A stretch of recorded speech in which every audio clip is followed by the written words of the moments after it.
कुणाल कामरा हा वादात सापडला आहे। उपमुख्यमंत्री एकनाथ शिंदे यांच्या बाबतीत जी काही विधानं केली आहेत, ज्या पद्धतीने महाराष्ट्रामध्ये मी गृह खात्याच्या चर्चेवर राज्यसभेत जो भाषण केलं त्यात मी असं म्हणालो होतो अमित शहांसमोर की अमित शहानी किंवा या गृहमंत्र्यांनी देशाचं पोलीस स्टेट केलंय। पोलीस स्टेट म्हणजे पोलिसांच्या दबावाखाली सुरू असलेलं राज्य। पण महाराष्ट्र हा त्याला अपवाद आहे। महाराष्ट्र हे गुंडा स्टेट आहे, महाराष्ट्र हे गुंडा राज आहे आणि संपूर्ण महाराष्ट्राचा बीड करण्याचा चंग काही लोकांनी बांधलेला आहे। एक बीड नाही, संपूर्ण महाराष्ट्राचा बीड करण्याचा प्रयत्न सुरू आहे। काल मुंबईत रात्री जो प्रकार घडलेला आहे कुणाल कामराच्या बाबतीत, कुणाल कामरा हा एक लेखक आहे, स्टँडअप कॉमेडियन आहे, वक्ता आहे। तो स्वतःचे शो करत असतो, राजकीय व्यंगात्मक टीका टिप्पण्या करत असतो। त्याने आमच्यावरही केलेले आहे, त्यांनी आमच्यावरही टीका टिप्पण्या केलेल्या आहेत, आमच्या नेत्यांवर केलेल्या आहेत। काल त्याचं एक गाणं प्रसिद्ध झालं, त्याचं एक पॉडकास्ट प्रसिद्ध झालं। त्यात तो काय म्हणतोय, खाने की रिक्षा असं काहीतरी आहे ना, खाने की रिक्षा चेहरे पे दाढी। याच्यामध्ये कोणाला किंवा कोणाच्या लोकांना अस्वस्थ होऊन त्याचा स्टुडिओ फोडून धमक्या देण्याची काय गरज आहे? 50-60 लोक जातात, हातामध्ये लाठाकाठ्या घेतात आणि खार परिसरातील ज्या हॉटेलमध्ये स्टुडिओ आहे ते हॉटेल त्यांनी उद्ध्वस्त केलं। या महाराष्ट्राला एक कमजोर गृहमंत्री लाभल्याचं हे लक्षण आहे। माझं देवेंद्र फडणवीस यांना आव्हान आहे की त्यांनी गृह खातं सोडावं। त्यांना झेपत नाही, गृह खात्याचा कारभार त्यांना झेपत नाही किंवा त्यांना काम करू दिलं जात नाही। बीडमध्ये काय चाललंय, परभणीत काय चाललंय, नागपूरला काय झालं, दंगली, आणि आता तुमच्या डोळ्यासमोर महाराष्ट्राच्या राजधानीमध्ये एका पॉडकास्टरचा स्टुडिओ उद्ध्वस्त केला आणि पोलीस काय झोपा काढत होते? तुमचे पोलीस काय करत होते? या महाराष्ट्रामध्ये सेन्सॉरशिप लादली आहे, काय केलंय? आणीबाणी लावली आहे। जर आणीबाणी लावली असेल तर मला स्पष्ट सांगा आम्हाला तुम्ही, हो या महाराष्ट्रामध्ये आम्ही आणीबाणी लावलेली आहे। कलाकारांना, साहित्यकांना, लेखकांना, कॉमेडियन्सना त्यांचे कार्यक्रम आम्ही टीका टिप्पणी करू देणार नाही, लिहू दिलं जाणार नाही, बोलू दिलं जाणार नाही, हे त्यांनी स्पष्ट सांगावं। माझं देवेंद्र फडणवीसांना एक आव्हान आहे की नागपूरच्या दंगलखोरांच्या संदर्भात त्यांनी सांगितलेलं आहे दंगलखोरांना सोडणार नाही आणि जे नुकसान झालेलं आहे ते दंगलखोरांकडून आम्ही त्याची भरपाई करू। काल रात्री खारमध्ये दंगलखोरांनी जे नुकसान केलेलं आहे त्या दंगलखोरांना तुम्ही सोडणार आहात की नाही, आणि जे नुकसान झालंय ते तुम्ही या दंगलखोरांकडून भरून घेणार आहात की नाही, हा एक सामान्य जनतेचा प्रश्न आहे। महाराष्ट्राच्या राजधानीत तुम्ही गुंडाराज चालवताय। बरं, अशा प्रकारची गाणी निवडणूक काळामध्ये सगळ्यांवरच आलेली आहेत। रिक्षावाला, दाढीवाला, गद्दार, गुवाहाटी, तुम्ही गाणी पहा त्या काळातली, आमच्यावर केली आहेत, त्यांच्यावर केली आहेत, केलेली आहेत ना। मग आता एवढी सुरसुरी का आली काही लोकांना? कशा करता आली? हे गाणं जे आहे त्यात कोणाचा उल्लेख नाहीये, कोणाचं नाव नाही। या गाण्यावरती काही लोक रात्री बेभानपणे नाचली, बरं का, असं मी पाहिलं। लोक नाचतात, त्याचा राग आला का? मग दाढी काढा, तुम्ही दाढी काढा ना। तुम्हाला दाढीच्या विषयी एवढं, स्वतःच्या दाढीविषयी म्हणजे सगळ्या दाढ्या माझ्याच आहेत, किंवा ज्या दाढीवाल्यावरती कोणी काय म्हणतंय ते माझ्यावरच बोललं जातंय असं त्यांच्या समर्थकांना वाटत असेल तर त्यांच्या समर्थकांनी दाढ्या सपासट करून टाकाव्यात। काय चाललंय या राज्यामध्ये? महाराष्ट्राच्या गृहमंत्र्यांना गृह खातं चालवणं झेपत नाहीये, हे स्पष्ट दिसतंय। कालच्या घटनेबद्दल मुंबईच्या पोलीस आयुक्तांची बदली व्हायला पाहिजे, ट्रान्सफर व्हायला पाहिजे मुंबईच्या पोलीस आयुक्तांकडून। काय केलं त्यांनी? हा संपूर्ण कट 1.5 तास 2 तास आधी सुजला होता. काय करत होते मुंबईचे पोलीस? ज्या हद्दीमध्ये, ज्या पोलीस स्टेशनच्या हद्दीमध्ये घडलेला आहे काल प्रकार, त्या पोलीस स्टेशनचे एसीपी, सिनियर पीआय ह्यांच्यावरती ताबडतोब गृहमंत्र्यांनी कारवाई केली पाहिजे. इतका गंभीर प्रकरण आहे. अख्ख्या महाराष्ट्रामध्ये कायदा आणि सुव्यवस्थेच्या बाबतीमध्ये महाराष्ट्राची देशामध्ये अप्रतिष्ठा होते, नाचक्की होते. आणि आमचे गृहमंत्री फिरतायत, भाषणं देत, प्रवचनं देत, इकडून तिकडे तिकडून इकडे. दंगलखोरांवर कारवाई करा आणि काल जे नुकसान झालेलं आहे कुणाल कामराचं, ते दंगलखोराकडून तुम्ही वसूल करा, भरपाई करा. कुणाल कामराला जिवे मारण्याच्या धमक्या येत आहेत, ठार मारण्याच्या धमक्या येत आहेत. सोशल मीडियावर धमक्या दिला जात आहे, तुला सोडणार नाही, तुला ठार करू. हे कोण लोक आहेत? हे कोण? आम्ही धमक्याला भीक घालत आमच्यासारखे लोक, पण तो कलावंत आहे.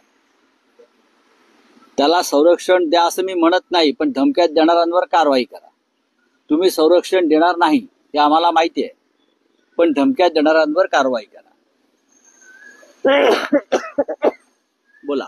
पण राऊत साहेब, अभिव्यक्ती स्वातंत्र्याच्या नावाखाली सध्या सोशल मीडियावर जे कथित पॉडकास्ट, स्टँडअप कॉमेडी, नाही, मला एक सांगा, आता कुणाल कामरा आहे, याआधी समय रैना झालं, रणवीर अलाहाबादियावाला झाला, जे काही चाललंय सध्या, म्हणजे विनोदाच्या नावाखाली द्या असं मी म्हणत नाही, पण धमक्यात देणाऱ्यांवर कारवाई करा.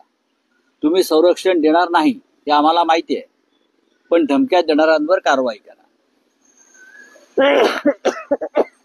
बोला. पण राऊत साहेब, अभिव्यक्ती स्वातंत्र्याच्या नावाखाली सध्या सोशल मीडियावर जे कथित पॉडकास्ट, स्टँडअप कॉमेडी, नाही, मला एक सांगा, आता कुणाल कामरा आहे, याआधी समय रैना झालं, रणवीर अलाहाबादियावाला झाला, जे काही चाललंय सध्या, म्हणजे विनोदाच्या नावाखाली कितपत, म्हणजे सेन्सॉरशिप नको का? तुम्ही आचार्य अत्रे यांचे विडंबन काव्य त्या काळातली वाचली असतील ना? त्यांचे आचार्य अत्रे आणि कुणाल कामरा झेंडूची समय रैना, हे बघा, झेंडूची फुले तुम्ही कविता संग्रह वाचा. राजकीय विडंबन आणि व्यंग हे होतच असतं, नाहीतर हिंदुहृदय सम्राट बाळासाहेब ठाकरे हे जागतिक कीर्तीचे व्यंगचित्रकार होऊ शकले नसते. राजकारणातल्या लोकांनी आपल्यावरची व्यंगात्मक टीका सहन केली पाहिजे. आम्ही करतो, सगळेच करतात. माननीय बाळासाहेबांनी सुद्धा टीका सहन केली आहे, शरद पवारांनी केलेली आहे, विलासराव देशमुखांनी केलेली आहे. प्रत्येक प्रमुख नेत्यानं ही नरेंद्र मोदींचं सरकार आल्यापासून ही परंपरा पडली की टीका सहन करायची नाही. त्यासाठी मग टीका करणाऱ्यांना बंदिवान करणारे कायदे आणायचे, नवीन नवीन कायदे आणायचे, नवीन नियम आणायचे. महाराष्ट्रात, देशामध्ये हे यापूर्वी घडलं नव्हतं. आणीबाणीत सुद्धा घडलं नव्हतं. मी तुम्हाला सांगतो, आणीबाणीत सुद्धा या टोकाच्या भूमिका कधी कोणी घेतल्या नव्हत्या. देवेंद्र फडणवीस यांना जर स्वतःची प्रतिष्ठा थोडी तरी सांभाळायची असेल तर त्यांनी कालच्या दंगलखोरांवर तात्काळ कारवाई केली पाहिजे आणि नुकसान भरपाई जी आहे ती त्या दंगलखोरांकडूनच वसूल केली पाहिजे. पण शिवसेना युबीटी पूर्णपणे कुणाल कामराच्या पाठीशी आहे. अशा प्रकारे पॉडकास्ट करणारे लेखक, पत्रकारांच्या मागे आम्ही आहोत. बघा, मर्यादा पाळल्याच पाहिजे. मग पॉडकास्टर्स असतील, लेखक असतील, साहित्यिक असतील, व्यक्तिगत टीका टिप्पणी, मग इतके दिवस विधिमंडळात जे चाललेलं आहे ते पॉडकास्ट पेक्षा भयंकर आहे. विधिमंडळात जे आमचे आमदार किंवा खासदार ज्या प्रकारची भाषा आणि टीका करतायत कमरेखालची, हे तर कुणाल कामराच्या पॉडकास्ट पेक्षा भयंकर आहे. विधानसभेतच हल्ले होतील अशाने किंवा झाले आहेत, ते चालतंय का? त्याच्यावर त्या बंधन आहेत का? त्यांना संरक्षण आहे, ते अभिव्यक्ती स्वातंत्र्य आहे. मग लेखक, पत्रकार, कलावंतांना स्वातंत्र्य का नाही? पण भूतकाळात शिवसेनेनंही अशा घटना केलेल्या आहेत. मग प्रसारमाध्यमांवर झालेले हल्ले असो किंवा मग व्यक्ती किंवा नेत्यांवर झालेले. मला एक उदाहरण सांगा तुम्ही. सखाराम बँडर संदर्भात हा संस्कृतीचा विषय होता. सखाराम बँडर नाटक, घाशीराम कोतवाल नाटकावरती आम्ही विरोध केला माननीय बाळासाहेब ठाकरेंच्या काळामध्ये. हा आपल्या संस्कृतीचा आणि इतिहासाचा उद्ध्वस्त करण्याचा विषय होता. मला असं म्हणायचं आहे की ज्यांनी काल हल्ला केला त्यांनी प्रशांत कोरडकरवरती का नाही हल्ला केला? छत्रपती शिवाजी महाराजांचा अपमान करणारा प्रशांत कोरडकर हा तुमच्या सरकारच्या डोळ्यासमोर बेपत्ता होतो, शिवाजी महाराजांना शिव्या घालणारा, त्याच्यावरती हल्ला करण्याची हिंमत नाही दाखवली कोणी या लोकांनी. तिथे गांडूगिरी आहे. पण कुणाल कामरा एक साधा लेखक, पॉडकास्ट, त्याच्यावरती हल्ला केला. यालाच आम्ही गांडूगिरी म्हणतो. करा ना कोरडकरवरती हल्ला. शिवाजी महाराजांचा अपमान केलाय ना त्यांनी. अख्खा महाराष्ट्र तुमच्या पाठीशी उभा आहे. आम्ही समर्थन करू त्या हल्ल्याचं. तिथे नाही. पण कुणाल कामरावरती हल्ला का? कारण कोणाला तरी दाढीवाला म्हणाला तो म्हणून. अनेकांना दाढी आहे. नरेंद्र मोदींनाही दाढी आहे ना. अमित शहाना पण दाढी आहे. काय आहे ना. मग सगळ्यांना दाढ्या काढायच्या का? दाढीवाल्यांचा अपमान झाला म्हणून. राऊत साहेब, आणखी एक विषय आहे की काल राज ठाकरे असं म्हणाले की एक खोक्याबाई काय घेऊन बसलात विधानसभेत, अख्खं विधानसभाही खोक्यांनी भरली.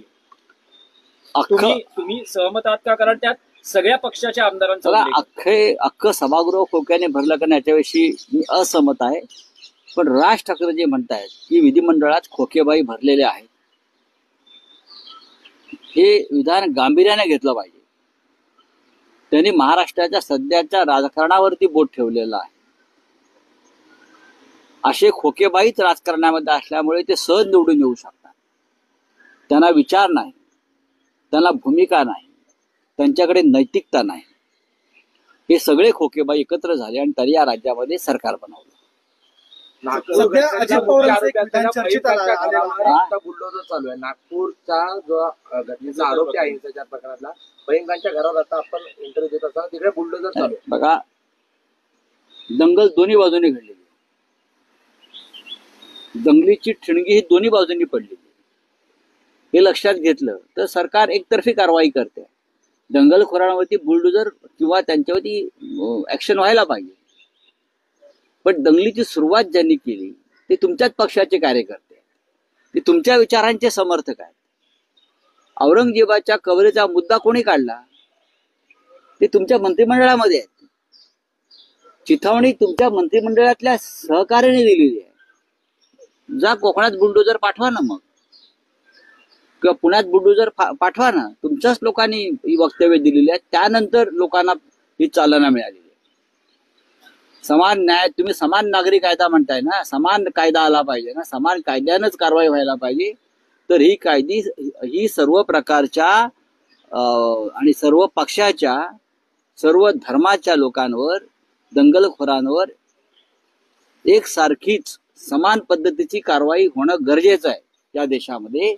आणि काल ज्यांनी दंगल केली त्यांच्या सुद्धा जागांवरती बुलडोजर फिरले पाहिजे. पण राऊत साहेब, कुणाल कामरा विरोधात गुन्हा दाखल केलेला आहे मुंबई पोलिसांनी आणि शिंदे समर्थक कार्यकर्त्यांनाही खार पोलिसांनी अटक केलेली आहे या सगळ्या प्रकरणात. कुणाल कामरावरती गुन्हा का दाखल करावा? मी रोज टीकात्मक लिहितो, माझं काम आहे ते, रोज लिहितो मी. मग नरेंद्र मोदी, अमित शहा आणि भाजपच्या लोकांवरती रोज गुन्हे दाखल होती. पत्रकार, साहित्यिक, कवी, ते तुम्हाला नको आहे, ते सत्य बोलतायत, ते तुम्हाला नको आहे. आणि म्हणूनच जे म्हटलंय ना राज ठाकरेंनी, किंवा आम्ही तेच म्हणतो की खोक्या बायांचे सरकार आहे आणि खोकी ही भरली आहेत की रिकामी आहेत हे सगळ्यांना माहिती आहे. बोलिए. ट्वीट किया था कुणाल का कमाल, जिसके लेकर आपके ऊपर विवाद किया, आपने प्रमोट किया ऐसा बताया जा रहा है. ऐसा कौन बोलता है कि मैंने प्रमोट किया? शिंदे बता रहा है सर. मैंने प्रमोट किया. कुणाल की कमाल बात ऐसे है कि मेरे साथ मैंने ट्वीट किया है कल, कुणाल की कमाल है. कुणाल कामरा को मैं अभी से नहीं जानता हूँ. जब वो हमारे पे क्रिटिसाइज करता था तब से मैं जानता हूँ. कुणाल कामरा ने हमारे ऊपर भी इसी प्रकार से टीका टिप्पणी की है. देखिए, मैं मानता हूं कि एक फ्रीडम ऑफ एक्सप्रेशन है. अगर व्यक्तिगत तौर पर टीका नहीं की है तो टीका को स्वीकार करना चाहिए. व्यक्तिगत तौर पर, पर्सनल लेवल, अगर आप राजनीतिक किसी विचारधारा पर क्रिटिसाइज करते हो तो आपको स्वीकार करना चाहिए. यही देश का लोकतंत्र की एक हमारी ब्यूटी है.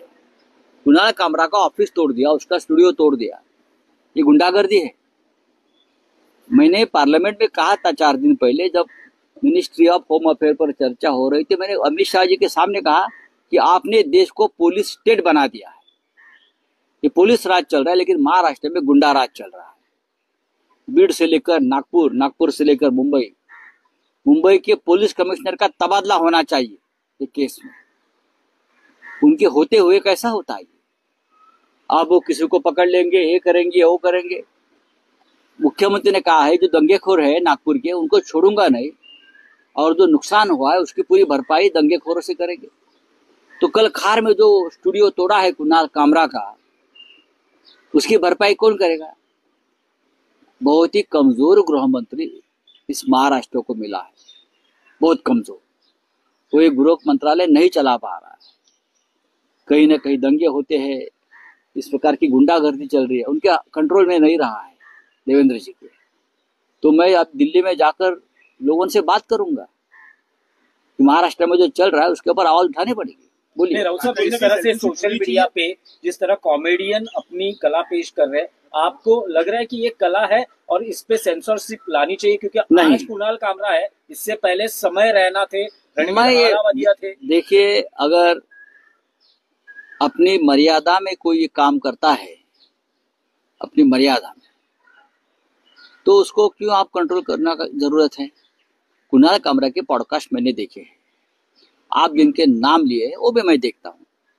अगर किसी के आप पर्सनल अटैक किसी के ऊपर नहीं कर रहे हो तो मैं नहीं मानता हूँ कि कोई गलत बात आप कर रहे हो। देश में जो भी चल रहा है कुछ, उसके ऊपर अगर कोई मेरी बात में रखता हूँ, मेरी जो शैली है, मेरी जो स्टाइल है, उससे अब मैं लिखता हूँ ना 10 दिन सामना में, मैं मेरे स्टाइल से लिखता हूँ। किसी को पसंद आता है, किसी को पसंद नहीं आता है। जिसको पसंद नहीं आता है वो मेरे पर क्रिटिसाइज करते हैं, वो मैं एक्सेप्ट करता हूँ। अगर उससे भी किसी को दर्द होता है तो मेरे खिलाफ कोर्ट में जाते हैं, वो भी मैं एक्सेप्ट करता हूँ और कोर्ट में जाकर मेरी लड़ाई लड़ता हूँ। आपके पास कानून है, आप कानून के तहत कार्रवाई करो। आप कानून हाथ में लेकर इस प्रकार से लोगों को मारपीट नहीं कर सकते। क्या राउत साहब शिवसेना यूबीटी इस वक्त कुणाल कामरा के साथ है? जो भी पॉडकास्टर्स है और उनको इस प्रकार से दहशत में रखा गया है, उनके साथ हम हैं, हम रहेंगे। क्यों नहीं रहेंगे? लोकतंत्र है, सबका अधिकार है बोलने का। जब तक आप अपनी मर्यादा और अपनी हद पार नहीं करते तब तक हम आपके साथ रहेंगे। नहीं, लेकिन आपको नहीं लगता कि ओटीटी हो या सोशल मीडिया, कुछ सेंसरशिप की जरूरत है? बात ऐसी है, कुणाल कामरा ने क्या गलत कहा है मुझे बताइए, जो पहले भी बार बार हम लोग कह चुके हैं। चुनाव में, विधानसभा लोकसभा में इस प्रकार पर बहुत से गाने भी आए थे। थाने की रिक्शा, क्या एक दाढ़ी वाला, कौन है ये मुझे मालूम नहीं। लेकिन राउत साहब, ये तो व्यक्तिगत आलोचना हुई, तो कहाँ है पॉलिटिकल इंडिफरेंसेस अलग। कहाँ है व्यक्तिगत आलोचना? कहाँ है मुझे बताइए आप। थाने में रिक्शा एक ही है क्या? दाढ़ी वाला एक ही है? नरेंद्र मोदी जी को दाढ़ी है, अमित शाह जी को दाढ़ी है। हाँ, हम भी कल दाढ़ी बढ़ाकर घूम सकते हैं। बाला साहब ठाकरे साहब को दाढ़ी थी। क्या है, आप इतना पर्सनल क्यों लेते हो? आप कौन हो भाई? आप लोकतंत्र को मानो, डेमोक्रेसी को मानो, संविधान को मानो। अगर आपको लगता है गलत है, आप कोर्ट में जाइए, आप न्यायालय में जाइए, आप पुलिस में जाइए। देखिए, बुलडोजर चलाना है तो सभी जात और धर्मों के दंगेखोर जो है उनके ऊपर बुलडोजर चलाओ। एक धर्म के ऊपर दंगा किसने भड़काया? दंगा भड़काने वाले आपके कैबिनेट में बैठे हैं। औरंगजेब की कब्र उखाड़ने की बात करने वाले और लोगों को दंगे के लिए एनकरेज करने वाले जो लोग हैं, वो आपके कैबिनेट में आज भी बैठे हैं। चला उनके ऊपर बुलडोजर। चलिए, thank you very much. Raj Thackeray ji का बयान क्या है? वो कह रहे हैं कि एक खोखिया भाई को क्या लेके बैठे, महाराष्ट्र की पूरी विधानसभा खोखा से बनी। मैं राज ठाकरे की जो बात है उनसे मैं सहमत हूँ। जो सरकार बनी है ये ऐसे खोखिया भाई से बनी है। आज की जो सरकार है ये खोखिया भाई की सरकार है। अब देखिए ना कैसे कैसे लोग किस तरह से चुनकर आए हैं। दहशत, पैसा, होटल लिस्ट में गड़बड़ी, ईवीएम गड़बड़ी, ये सिर्फ खोखिया भाई कर सकते हैं। सीधे साधे जो लोग हैं चुनाव लड़ते हैं वो इस तरह से चुनाव न लड़ते हैं न जीतते हैं। तो मुख्यमंत्री से लेकर 2 उप मुख्यमंत्री और उनके साथ जो 200-300 लोग अब आए हैं वो सब खोखिया बाई के वारिस है। ये सब खोखिया बाई के बगल बच्चे हैं। तो राज ठाकरे जी ने बात सही कही है। राज ठाकरे भी एक व्यंग्यचित्रकार है, कार्टूनिस्ट है, तो उनकी जो सोच है वो सोच के मुताबिक ये उनका कहना मैं मानता हूँ। फोकिया भाई वाली जो प्रतिमा है वो ठीक है। चलिए,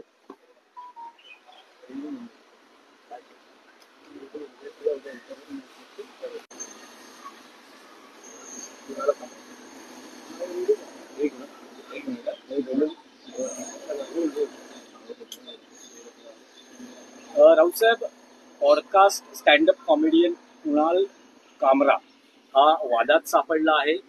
उपमुख्यमंत्री एकनाथ शिंदे यांच्या बाबतीत जी काही विधानं केली आहेत, ज्या पद्धतीने महाराष्ट्रामध्ये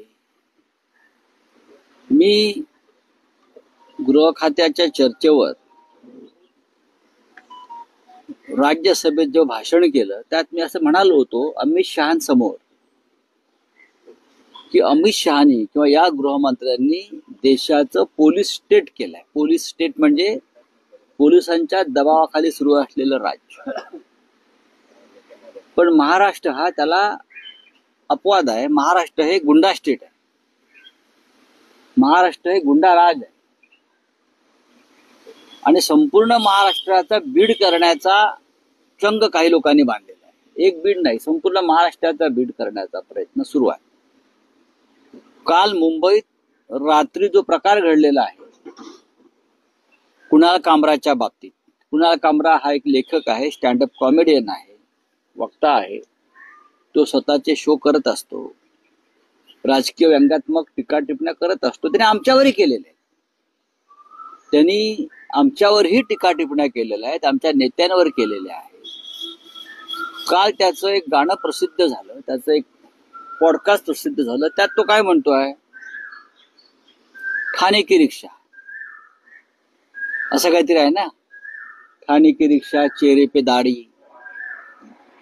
याच्यामध्ये कोणाला किंवा कोणाच्या लोकांना अस्वस्थ होऊन त्याचा स्टुडिओ फोडून धमक्या देण्याची काय गरज आहे?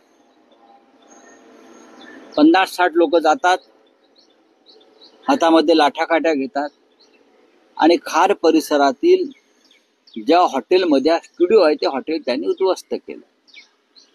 या महाराष्ट्राला एक कमजोर गृहमंत्री लाभल्याचं हे लक्षण आहे। माझं देवेंद्र फडणवीस यांना आव्हान आहे की त्यांनी गृह खातं सोडावं, त्यांना झेपत नाही, गृह खात्याचा कारभार त्यांना झेपत नाही किंवा त्यांना काम करू दिलं जात नाही। बीडमध्ये काय चाललंय, परभणीत काय चाललंय, नागपूरला काय झालं, दंगली, आणि आता तुमच्या डोळ्यासमोर महाराष्ट्राच्या राजधानीमध्ये एका पॉडकास्टरचा स्टुडिओ उद्ध्वस्त केला आणि पोलीस काय झोपा काढत होते? तुमचे पोलीस काय करत होते? या महाराष्ट्रामध्ये सेन्सॉरशिप लादली आहे, काय केलंय? आणीबाणी लावली आहे।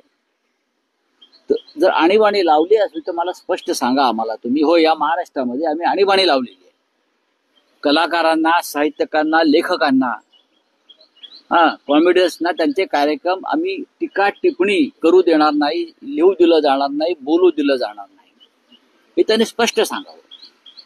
माझं देवेंद्र फडणवीसांना एक आव्हान आहे की नागपूरच्या दंगलखोरांच्या संदर्भात त्यांनी सांगितलेलं आहे दंगलखोरांना सोडणार नाही आणि जे नुकसान झालेलं आहे ते दंगलखोरांकडून आम्ही त्याची भरपाई करू।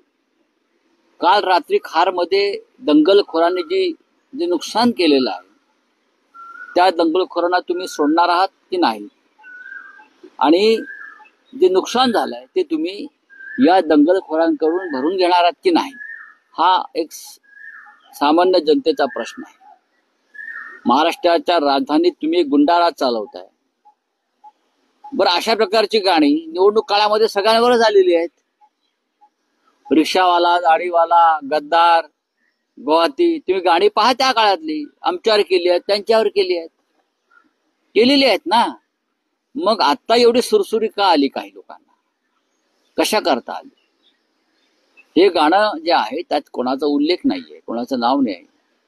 या गाण्यावरती काही लोक रात्री बेभानपणे नाचली, बरं का, असं मी पाहिलं, लोक नाचतात, त्याचा राग आला का? मग दाढी काढा, तुम्ही दाढी काढा ना।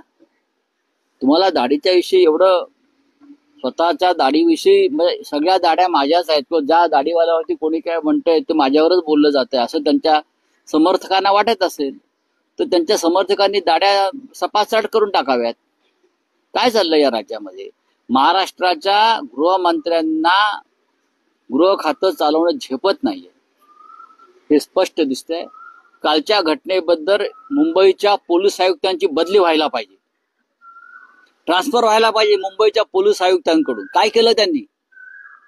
हा संपूर्ण कट 1.5 तास 2 तास आधी सुजला होता.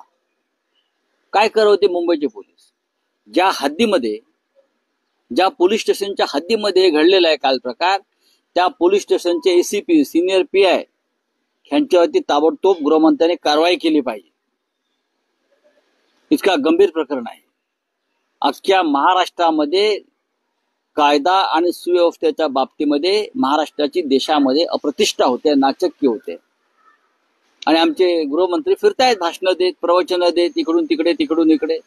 दंगलखोरांवर कारवाई करा आणि काल जे नुकसान झालेलं आहे कुणाल कामराचं ते दंगलखोराकडून तुम्ही वसूल करा, भरपाई करा. कुणाल कामराला जिवे मारण्याच्या धमक्या येत आहेत, ठार मारण्याच्या धमक्या येत आहेत, सोशल मीडियावर धमक्या दिल्या जात आहेत, तुला सोडणार नाही, तुला ठार करू. हे कोण लोक आहेत? हे कोण? आम्ही धमक्यांना भीक घालत आमच्यासारखे लोक, पण तो कलावंत आहे. त्याला संरक्षण द्या असं मी म्हणत नाही, पण धमक्यात देणाऱ्यांवर कारवाई करा. तुम्ही संरक्षण देणार नाही हे आम्हाला माहिती आहे, पण धमक्यात देणाऱ्यांवर कारवाई करा. बोला. पण राऊत साहेब, अभिव्यक्ती स्वातंत्र्याच्या नावाखाली सध्या सोशल मीडियावर जे कथित पॉडकास्ट स्टँडअप कॉमेडी, नाही मला एक सांगा, आता कुणाल कामरा आहे, याआधी समय रैना झालं, रणवीर अलाहाबादियावाला झाला, जे काही चाललंय सध्या म्हणजे विनोदाच्या नावाखाली द्या असं मी म्हणत नाही, पण धमक्यात देणाऱ्यांवर कारवाई करा. तुम्ही संरक्षण देणार नाही हे आम्हाला माहिती आहे, पण धमक्यात देणाऱ्यांवर कारवाई करा. बोला. पण राऊत साहेब, अभिव्यक्ती स्वातंत्र्याच्या नावाखाली सध्या सोशल मीडियावर जे कथित पॉडकास्ट स्टँडअप कॉमेडी, नाही मला एक सांगा, आता कुणाल कामरा आहे, याआधी समय रैना झालं, रणवीर अलाहाबादियावाला झाला, जे काही चाललंय सध्या म्हणजे विनोदाच्या नावाखाली कितपत म्हणजे सेन्सॉरशिप नको का? तुम्ही आचार्य अत्रे यांचे विडंबन काव्य त्या काळातली वाचली असतील ना? त्यांचं आचार्य अत्रे आणि कुणाल कामरा झेंडूची समय रैना, हे बघा, झेंडूची फुले तुम्ही कविता संग्रह वाचा. राजकीय विडंबन आणि व्यंग हे होतच असतं, नाहीतर हिंदुहृदय सम्राट बाळासाहेब ठाकरे हे जागतिक कीर्तीचे व्यंगचित्रकार होऊच शकले नसते. राजकारणातल्या लोकांनी आपल्यावरची व्यंगात्मक टीका सहन केली पाहिजे. आम्ही करतो, सगळेच करतात. माननीय बाळासाहेबांनी सुद्धा टीका सहन केली आहे, शरद पवारांनी केलेली आहे, विलासराव देशमुखांनी केलेली आहे. प्रत्येक प्रमुख नेत्यानं ही नरेंद्र मोदींचं सरकार आल्यापासून ही परंपरा पडली की टीका सहन करायची नाही. त्यासाठी मग टीका करणाऱ्यांना बंदिवान करणारे कायदे आणायचे, नवीन कायदे आणायचे, नवीन नियम आणायचे. महाराष्ट्रात देशामध्ये यापूर्वी घडलं नव्हतं. आणीबाणीत सुद्धा घडलं नव्हतं. मी तुम्हाला सांगतो, आणीबाणीत सुद्धा या टोकाच्या भूमिका कधी कोणी घेतल्या नव्हत्या. देवेंद्र फडणवीस यांना जर स्वतःची प्रतिष्ठा थोडी तरी सांभाळायची असेल तर त्यांनी कालच्या दंगलखोरांवर तात्काळ कारवाई केली पाहिजे आणि नुकसान भरपाई जी आहे ती त्या दंगलखोरांकडूनच वसूल केली पाहिजे. पण शिवसेना युबीटी पूर्णपणे कुणाल कामराजच्या पाठीशी आहे. अशा प्रकारे पॉडकास्ट करणारे लेखक, पत्रकारांच्या मागे आम्ही आहोत. बघा, मर्यादा पाळल्याच पाहिजे. मग पॉडकास्टर्स असतील, लेखक असतील, साहित्यिक असतील, व्यक्तिगत टीका टिप्पणी. मग इतके दिवस विधिमंडळात जे चाललेलं आहे ते पॉडकास्ट पेक्षा भयंकर आहे. विधिमंडळात जे आमचे आमदार किंवा खासदार ज्या प्रकारची भाषा आणि टीका करतायत कमरेखालची, हे तर कुणाल कामराच्या पॉडकास्ट पेक्षा भयंकर आहे. विधानसभेतच हल्ले होतील अशाने किंवा झाले आहेत, ते चालतंय का? त्याच्यावरती या बंधन आहेत का? त्यांना संरक्षण आहे, ते अभिव्यक्ती स्वातंत्र्य आहे. मग लेखक, पत्रकार, कलावंतांना स्वातंत्र्य का नाही? पण भूतकाळात शिवसेनेनंही अशा घटना केलेल्या आहेत. मग प्रसार माध्यमांवर झालेले हल्ले असोत किंवा मग व्यक्ती किंवा नेत्यांना झालेले मला एक उदाहरण सांगा तुम्ही. सखाराम बँडर संदर्भात हा संस्कृतीचा विषय होता. सखाराम बँडर नाटक घाशीराम कोतवाली नाटकावरती आम्ही विरोध केला माननीय बाळासाहेब ठाकरेंच्या काळामध्ये. हा आपल्या संस्कृतीचा आणि इतिहासाचा उद्ध्वस्त करण्याचा विषय होता. मला असं म्हणायचं आहे की ज्यांनी काल हल्ला केला त्यांनी प्रशांत कोरडकरवरती का नाही हल्ला केला? छत्रपती शिवाजी महाराजांचा अपमान करणारा प्रशांत कोरडकर हा तुमच्या सरकारच्या डोळ्यासमोर बेपत्ता होतो. शिवाजी महाराजांना शिव्या घालणारा, त्याच्यावरती हल्ला करण्याची हिंमत नाही दाखवली कोणी या लोकांनी. तिथे गांडूगिरी आहे. पण कुणाल कामरा एक साधा लेखक, पॉडकास्ट, त्याच्यावरती हल्ला केला. तो यालाच आम्ही गांडूगिरी म्हणतो. करा ना कोरडकरवरती हल्ला. शिवाजी महाराजांचा अपमान केलाय ना त्यांनी. अख्खा महाराष्ट्र तुमच्या पाठीशी उभा राहील. आम्ही समर्थन करू त्या हल्ल्याचं. तिथे नाही. पण कुणाल कामरावरती हल्ला का? कारण कोणाला तरी दाढीवाला म्हणाला तो म्हणून. अनेकांना दाढी आहे. नरेंद्र मोदी नाही दाढी आहे ना. अमित शहाना पण दाढी आहे. काय आहे ना. मग सगळ्यांना दाढ्या काढायच्या का दाढीवाल्यांचा अपमान झाला म्हणून? राऊत साहेब, आणखी एक विषय आहे. काल राज ठाकरे असं म्हणाले की एक खोक्याबाई काय घेऊन बसलात विधानसभेत, अख्खं विधानसभाही खोक्यांनी भरली. तुम्ही सहमत आहात का? कारण त्यात सगळ्या पक्षाच्या आमदारांचा अख्खं सभागृह खोक्याने भरलं का याच्याविषयी मी असहमत आहे. पण राज ठाकरे जे म्हणतायत की विधिमंडळात खोकेबाई भरलेले आहेत, हे विधान गांभीर्याने घेतलं पाहिजे. त्यांनी महाराष्ट्राच्या सध्याच्या राजकारणावरती बोट ठेवलेलं आहे. असे खोकेबाईच राजकारणामध्ये असल्यामुळे ते सहज निवडून येऊ शकतात. त्यांना विचार नाही, त्यांना भूमिका नाही, त्यांच्याकडे नैतिकता नाही. हे सगळे खोकेबाई एकत्र झाले आणि तरी या राज्यामध्ये सरकार बनवलं. बुलडोजर चालू आहे. नागपूरचा जो घटनेचा आरोपी आहे हिंसाचार प्रकरणातला, भयंकरांच्या घरावर आता आपण इंटरव्ह्यू देत असताना तिकडे बुलडोजर चालू आहे. बघा, दंगल दोन्ही बाजूने घडलेली.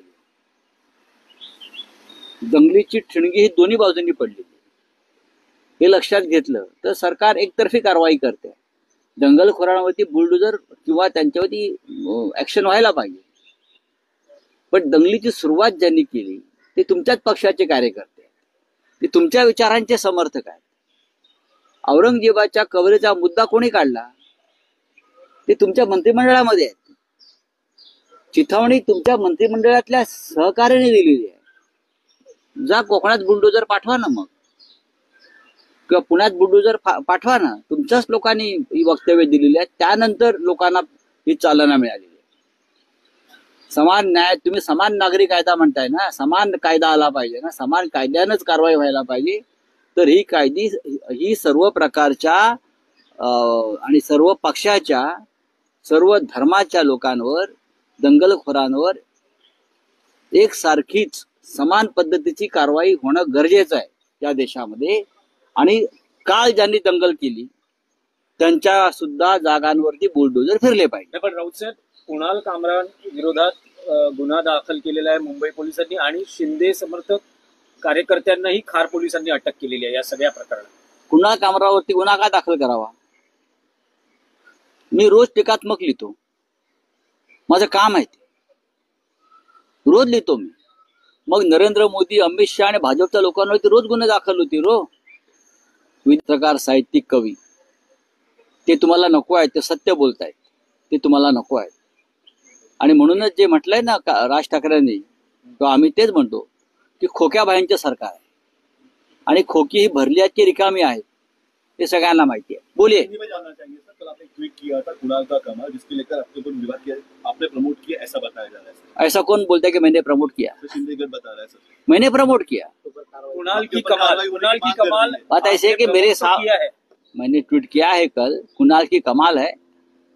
कुणाल कामरा को मैं अभी से नहीं जानता हूँ. जब वो हमारे पे क्रिटिसाइज करता था तब से मैं जानता हूँ. कुणाल कामरा ने हमारे ऊपर भी इसी प्रकार से टीका टिप्पणी की है. देखिए, मैं मानता हूं कि एक फ्रीडम ऑफ एक्सप्रेशन है. अगर व्यक्तिगत तौर पर टीका नहीं की है तो टीका को स्वीकार करना चाहिए व्यक्तिगत तौर पर, पर्सनल लेवल। अगर आप राजनीतिक किसी विचारधारा पर क्रिटिसाइज करते हो तो आपको स्वीकार करना चाहिए। यही देश का लोकतंत्र की एक हमारी ब्यूटी है। कुणाल कामरा का ऑफिस तोड़ दिया, उसका स्टूडियो तोड़ दिया, ये गुंडागर्दी है। मैंने पार्लियामेंट में कहा था 4 दिन पहले, जब मिनिस्ट्री ऑफ होम अफेयर पर चर्चा हो रही थी, मैंने अमित शाह जी के सामने कहा कि आपने देश को पुलिस स्टेट बना दिया है। ये पुलिस राज चल रहा है, लेकिन महाराष्ट्र में गुंडा राज चल रहा है। बीड से लेकर नागपुर, नागपुर से लेकर मुंबई, मुंबई के पुलिस कमिश्नर का तबादला होना चाहिए ये केस में। उनके होते हुए कैसा होता है? अब वो किसी को पकड़ लेंगे, ये करेंगे, वो करेंगे। मुख्यमंत्री ने कहा है जो दंगेखोर है नागपुर के, उनको छोड़ूंगा नहीं, और जो नुकसान हुआ है उसकी पूरी भरपाई दंगेखोरों से करेंगे। तो कल खार में जो स्टूडियो तोड़ा है कुणाल कामरा का, उसकी भरपाई कौन करेगा? बहुत ही कमजोर गृह मंत्री इस महाराष्ट्र को मिला है, बहुत कमजोर। वो एक गृह मंत्रालय नहीं चला पा रहा है। कहीं ना कहीं दंगे होते हैं, इस प्रकार की गुंडागर्दी चल रही है, उनके कंट्रोल में नहीं रहा है देवेंद्र जी के। तो मैं अब दिल्ली में जाकर लोगों से बात करूंगा कि महाराष्ट्र में जो चल रहा है उसके ऊपर आवाज उठानी पड़ेगी। बोलिए। राउत साहब, जिस तरह से सोशल मीडिया पे जिस तरह कॉमेडियन अपनी कला पेश कर रहे हैं, आपको लग रहा है कि ये कला है और इस पे सेंसरशिप लानी चाहिए? क्योंकि आज कुणाल कामरा है, इससे पहले समय रैना थे, रणवीर अहलावालिया थे। देखिए, अगर अपनी मर्यादा में कोई ये काम करता है, अपनी मर्यादा में, तो उसको क्यों आप कंट्रोल करना का जरूरत है? कुणाल कामरा के पॉडकास्ट मैंने देखे हैं, आप जिनके नाम लिए हैं वो भी मैं देखता हूँ। अगर किसी के आप पर्सनल अटैक किसी के ऊपर नहीं कर रहे हो तो मैं नहीं मानता हूँ कि कोई गलत बात आप कर रहे हो। देश में जो भी चल रहा है कुछ, उसके ऊपर अगर कोई मेरी बात में रखता हूँ, मेरी जो शैली है, मेरी जो स्टाइल है, उससे अब मैं लिखता हूँ ना 10 दिन सामना में, मैं मेरे स्टाइल से लिखता हूँ। किसी को पसंद आता है, किसी को पसंद नहीं आता है। जिसको पसंद नहीं आता है वो मेरे पर क्रिटिसाइज करते हैं, वो मैं एक्सेप्ट करता हूँ। अगर उससे भी किसी को दर्द होता है तो मेरे खिलाफ कोर्ट में जाते हैं, वो भी मैं एक्सेप्ट करता हूँ और कोर्ट में जाकर मेरी लड़ाई लड़ता हूँ। आपके पास कानून है, आप कानून के तहत कार्रवाई करो। आप कानून हाथ में लेकर इस प्रकार से लोगों को मारपीट नहीं कर सकते। क्या राउत साहब शिवसेना यूबीटी इस वक्त कुणाल कामरा के साथ है? जो भी पॉडकास्टर्स है और उनको इस प्रकार से दहशत में रखा गया है, उनके साथ हम हैं, हम रहेंगे। क्यों नहीं रहेंगे? लोकतंत्र है, सबका अधिकार है बोलने का। जब तक आप अपनी मर्यादा और अपनी हद पार नहीं करते तब तक हम आपके साथ रहेंगे। नहीं, लेकिन आपको नहीं लगता कि ओटीटी हो या सोशल मीडिया, कुछ सेंसरशिप की जरूरत है? बात ऐसी है, कुणाल कामरा ने क्या गलत कहा है मुझे बताइए, जो पहले भी बार बार हम लोग कह चुके हैं। चुनाव में, विधानसभा लोकसभा में इस प्रकार पर बहुत से गाने भी आए थे। थाने की रिक्शा, क्या एक दाढ़ी वाला, कौन है ये मुझे मालूम नहीं। लेकिन राउत साहब, ये तो व्यक्तिगत आलोचना हुई, तो कहाँ है पॉलिटिकल इंडिफरेंसेस अलग? कहाँ है व्यक्तिगत आलोचना? कहाँ है मुझे बताइए आप। थाने में रिक्शा एक ही है क्या? दाढ़ी वाले एक ही है? नरेंद्र मोदी जी को दाढ़ी है, अमित शाह जी को दाढ़ी है। हाँ, हम भी कल दाढ़ी बढ़ाकर घूम सकते हैं। बाला साहब ठाकरे साहब को दाढ़ी थी।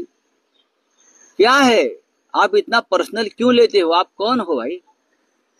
आप लोकतंत्र को मानो, डेमोक्रेसी को मानो, संविधान को मानो। अगर आपको लगता है गलत है, आप कोर्ट में जाइए, आप न्यायालय में जाइए, आप पुलिस में जाइए। देखिए, बुलडोजर चलाना है तो सभी जात और धर्मों के दंगेखोर जो है उनके ऊपर बुलडोजर चलाओ। एक धर्म के ऊपर दंगा किसने भड़काया? दंगा भड़काने वाले आपके कैबिनेट में बैठे हैं। औरंगजेब की कब्र उखाड़ने की बात करने वाले और लोगों को दंगे के लिए एनकरेज करने वाले जो लोग हैं, वो आपके कैबिनेट में आज भी बैठे हैं। चला उनके ऊपर बुलडोजर। चलिए, thank you very much. Raj Thackeray ji का बयान क्या है? वो कह रहे हैं कि एक खोखिया भाई को क्या लेके बैठे, महाराष्ट्र की पूरी विधानसभा खोखा से भरी। मैं राज ठाकरे की जो बात है उनसे मैं सहमत हूँ। जो सरकार बनी है ये ऐसे खोखिया भाई से बनी है। आज की जो सरकार है ये खोक्या भाई की सरकार है। अब देखिए ना कैसे कैसे लोग किस तरह से चुनकर आए हैं। दहशत, पैसा, होटल लिस्ट में गड़बड़ी, ईवीएम गड़बड़ी, ये सिर्फ खोक्या भाई कर सकते हैं। सीधे साधे जो लोग हैं चुनाव लड़ते हैं वो इस तरह से चुनाव न लड़ते हैं न जीतते हैं। तो मुख्यमंत्री से लेकर 2 उप मुख्यमंत्री और उनके साथ जो 200-300 लोग अब आए हैं वो सब खोक्या बाई के वारिस है।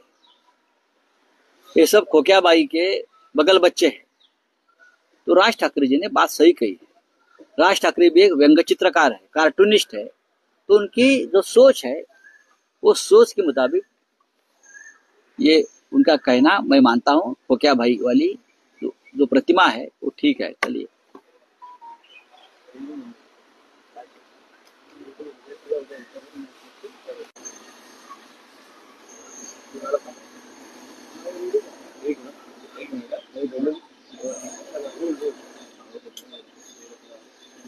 राऊत साहेब, पॉडकास्ट स्टँडअप कॉमेडियन कुणाल कामरा हा वादात सापडला आहे। उपमुख्यमंत्री एकनाथ शिंदे यांच्या बाबतीत जी काही विधानं केली आहेत, ज्या पद्धतीने महाराष्ट्रामध्ये मी गृह खात्याच्या चर्चेवर राज्यसभेत जो भाषण केलं त्यात मी असं म्हणालो होतो अमित शहांसमोर की अमित शहानी किंवा या गृहमंत्र्यांनी देशाचं पोलीस स्टेट केलंय। पोलीस स्टेट म्हणजे पोलिसांच्या दबावाखाली सुरू असलेलं राज्य। पण महाराष्ट्र हा त्याला अपवाद आहे। महाराष्ट्र हे गुंडा स्टेट आहे। महाराष्ट्र हे गुंडा राज आहे आणि संपूर्ण महाराष्ट्राचा बीड करण्याचा चंग काही लोकांनी बांधलेला आहे। एक बीड नाही, संपूर्ण महाराष्ट्राचा बीड करण्याचा प्रयत्न सुरू आहे। काल मुंबईत रात्री जो प्रकार घडलेला आहे कुणाल कामराच्या बाबतीत, कुणाल कामरा हा एक लेखक आहे, स्टँडअप कॉमेडियन आहे, वक्ता आहे। तो स्वतःचे शो करत असतो, राजकीय व्यंग्यात्मक टीका टिप्पण्या करत असतो। त्याने आमच्यावरही केलेले, त्यांनी आमच्यावरही टीका टिप्पण्या केलेल्या आहेत, आमच्या नेत्यांवर केलेल्या आहेत। काल त्याचं एक गाणं प्रसिद्ध झालं, त्याचं एक पॉडकास्ट प्रसिद्ध झालं। त्यात तो काय म्हणतोय, खाने की रिक्षा असं काहीतरी आहे ना, खाने की रिक्षा, चेहरे पे दाढी। याच्यामध्ये कोणाला किंवा कोणाच्या लोकांना अस्वस्थ होऊन त्याचा स्टुडिओ फोडून धमक्या देण्याची काय गरज आहे? 50-60 लोक जातात, हातामध्ये लाठाकाठ्या घेतात आणि खार परिसरातील ज्या हॉटेलमध्ये स्टुडिओ आहे ते हॉटेल त्यांनी उद्ध्वस्त केलं। या महाराष्ट्राला एक कमजोर गृहमंत्री लाभल्याचं हे लक्षण आहे। माझं देवेंद्र फडणवीस यांना आव्हान आहे की त्यांनी गृह खातं सोडावं। त्यांना झेपत नाही, गृह खात्याचा कारभार त्यांना झेपत नाही किंवा त्यांना काम करू दिलं जात नाही। बीडमध्ये काय चाललंय, परभणीत काय चाललंय, नागपूरला काय झालं, दंगली, आणि आता तुमच्या डोळ्यासमोर महाराष्ट्राच्या राजधानीमध्ये एका पॉडकास्टरचा स्टुडिओ उद्ध्वस्त केला आणि पोलीस काय झोपा काढत होते? तुमचे पोलीस काय करत होते? या महाराष्ट्रामध्ये सेन्सॉरशिप लादली आहे, काय केलंय? आणीबाणी लावली आहे। जर आणीबाणी लावली असेल तर मला स्पष्ट सांगा आम्हाला तुम्ही। हो, या महाराष्ट्रामध्ये आम्ही आणीबाणी लावलेली आहे। कलाकारांना, साहित्यकांना, लेखकांना, कॉमेडियन्सना त्यांचे कार्यक्रम आम्ही टीका टिप्पणी करू देणार नाही, लिहू दिलं जाणार नाही, बोलू दिलं जाणार नाही, हे त्यांनी स्पष्ट सांगावं। माझं देवेंद्र फडणवीसांना एक आव्हान आहे की नागपूरच्या दंगलखोरांच्या संदर्भात त्यांनी सांगितलेलं आहे दंगलखोरांना सोडणार नाही आणि जे नुकसान झालेलं आहे ते दंगलखोरांकडून आम्ही त्याची भरपाई करू। काल रात्री खारमध्ये दंगलखोरांनी जे नुकसान केलेलं आहे त्या दंगलखोरांना तुम्ही सोडणार आहात की नाही, आणि जे नुकसान झालंय ते तुम्ही या दंगलखोरांकडून भरून घेणार आहात की नाही, हा एक सामान्य जनतेचा प्रश्न आहे। महाराष्ट्राच्या राजधानीत तुम्ही गुंडाराज चालवताय। बरं, अशा प्रकारची गाणी निवडणूक काळामध्ये सगळ्यांवरच आलेली आहेत। रिक्षावाला, दाढीवाला, गद्दार, गुवाहाटी, तुम्ही गाणी पहा त्या काळातली, आमच्यावर केली आहेत, त्यांच्यावर केलेली आहेत ना. मग आता एवढी सुरसुरी का आली काही लोकांना? कशा करता आली? हे गाणं जे आहे त्यात कोणाचा उल्लेख नाहीये, कोणाचं नाव नाही. या गाण्यावरती काही लोक रात्री बेभानपणे नाचली बरं का, असं मी पाहिलं. लोक नाचतात, त्याचा राग आला का? मग दाढी काढा, तुम्ही दाढी काढा ना. तुम्हाला दाढीच्या विषयी एवढं, स्वतःच्या दाढीविषयी, म्हणजे सगळ्या दाढ्या माझ्याच आहेत किंवा ज्या दाढीवाल्यावरती कोणी काय म्हणतंय ते माझ्यावरच बोललं जातंय असं त्यांच्या समर्थकांना वाटत असेल तर त्यांच्या समर्थकांनी दाढ्या सपासट करून टाकाव्यात. काय चाललंय या राज्यामध्ये? महाराष्ट्राच्या गृहमंत्र्यांना गृह खातं चालवणं झेपत नाहीये, हे स्पष्ट दिसतंय. कालच्या घटनेबद्दल मुंबईच्या पोलीस आयुक्तांची बदली व्हायला पाहिजे, ट्रान्सफर व्हायला पाहिजे मुंबईच्या पोलीस आयुक्तांकडून. काय केलं त्यांनी? हा संपूर्ण कट 1.5 तास 2 तास आधी सुजला होता. काय करत होते मुंबईचे पोलीस? ज्या हद्दीमध्ये, ज्या पोलीस स्टेशनच्या हद्दीमध्ये घडलेला आहे काल प्रकार, त्या पोलीस स्टेशनचे एसीपी, सिनियर PI ह्यांच्यावरती ताबडतोब गृहमंत्र्यांनी कारवाई केली पाहिजे. इतका गंभीर प्रकरण आहे. अख्ख्या महाराष्ट्रामध्ये कायदा आणि सुव्यवस्थेच्या बाबतीमध्ये महाराष्ट्राची देशामध्ये अप्रतिष्ठा होते, नाचक्की होते. आणि आमचे गृहमंत्री फिरतायत, भाषणं देत, प्रवचनं देत, इकडून तिकडे तिकडून इकडे. दंगलखोरांवर कारवाई करा आणि काल जे नुकसान झालेलं आहे कुणाल कामराचं ते दंगलखोराकडून तुम्ही वसूल करा, भरपाई करा. कुणाल कामराला जीवे मारण्याच्या धमक्या येत आहेत, ठार मारण्याच्या धमक्या येत आहेत, सोशल मीडियावर धमक्या दिल्या जात आहेत, तुला सोडणार नाही, तुला ठार करू. हे कोण लोक आहेत? हे कोण? आम्ही धमक्यांना भीक घालत आमच्यासारखे लोक, पण तो कलावंत आहे.